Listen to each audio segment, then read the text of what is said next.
ఇక్కడ మనం చూస్తున్న ఈ వ్యక్తి సాధారణంగా కనబడుతున్న ఒక గ్రేట్ ఇండియన్ పర్సన్. చాలా మందికి రోల్ మోడల్, ఒక తరానికి ఇన్స్పిరేషన్.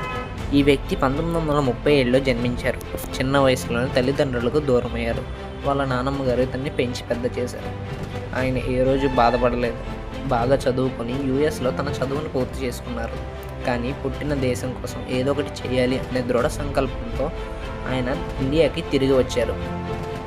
ఒక ప్రాజెక్ట్ చేసే ప్రయత్నంలో ప్రపంచం ముందు నవ్వుల పాలయ్యారు. అయినా సరే ఏ రోజు ఆగిపోలేదు. కష్టపడి ఇండియాలోనే టాప్ కార్స్ తయారు చేసే కంపెనీని స్థాపించారు. ఎంతోమంది నిరుద్యోగులకు ఉద్యోగ అవకాశాలు కల్పించారు. వీళ్ళ కంపెనీకి వచ్చిన ఆదాయాన్ని ఎన్నో ట్రస్టులకి రాసిచ్చేశారు. అందరి గుండెల్లో చిరస్థాయిగా మిగిలిపోయారు. కానీ ఆయన ఈరోజు మన మధ్య లేదు.